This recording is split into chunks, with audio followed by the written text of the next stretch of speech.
Hey everybody, I'm Jake Mace and I practice Chinese martial arts, and within Chinese martial arts we have a really good system of knife techniques, knife defense, knife attacking, and knife philosophy, and I want to share with you guys some of that today. Before we get started using the knife for offense and defense, I want to show you guys some of the knives that I currently use.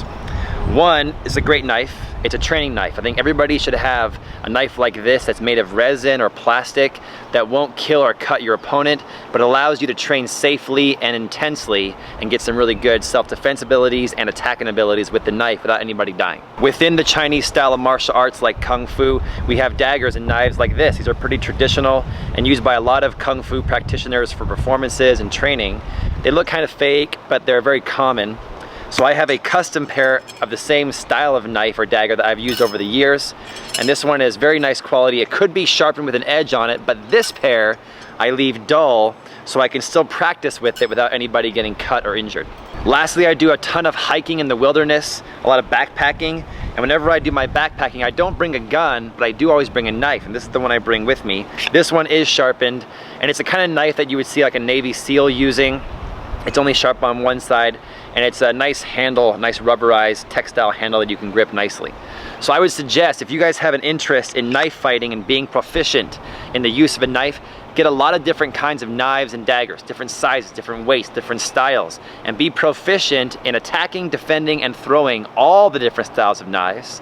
And let me show you guys a few different hand positions to use right now. What we're gonna practice first are 3 different hand positions to use with our dagger or our knife.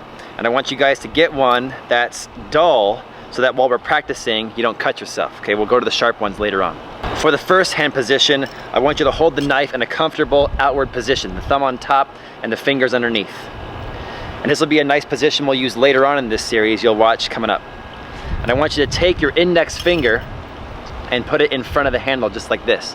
So 3 fingers stay behind, 1 finger goes in front. Then I want you to flip the knife down, grab it with the thumb, and put the other 3 behind it again. And this will be a very important hand position because it'll teach us to go from an outward position to a chambered position powerfully and efficiently and quickly. Let's do it again. We have the outward position first to start. Index finger in front, then kind of scissor it till it hangs down. We're pinching it like chopsticks. Then thumb pinches, 3 fingers go behind, and now we have it in the chambered hand position. Let's do it again. Outward position, index finger in front, flip it down, and change. And I'll start doing it faster and faster, so watch again. Here, finger, flip, got it. Okay? I've done this my entire life since I was a teenager, and I just love the juggling aspect of knife switching, grip switching. Again, index finger, flip, change. Again, index finger, flip, change. So this is our first hand position, really good from going from an outward position to a chambered position quickly and efficiently. Our second hand position takes the knife from a chambered position and moves it to an outward position. This is very similar to the first grip position, the little difference. We have it in the chambered position to start. We're gonna first pinch it with the index and thumb, take 3 fingers, put it in front this way. And now, using the middle and index finger, flip it up into position and then grab it with the thumb again. Okay, let's do it again. Chambered position, 3 fingers behind, flip it underneath using the index and middle finger and then grab. Again, chambered position, 3 fingers behind, flip up and hold it more securely. Again, a little faster, 3 fingers, flip, grab. 2 more times. 3 fingers, flip, grab. Again, 3 fingers, flip, grab.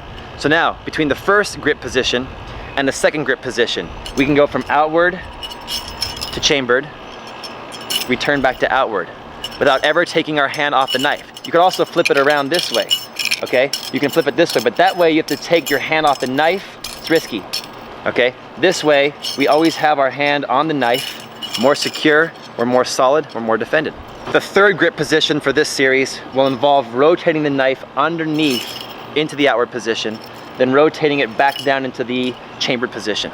So again, rotating upward, outward position, rotating downward, chambered position. You can use your thumb and middle finger or your thumb and index finger, either one. rotate up, rotate down. I use thumb and middle finger. Up, down.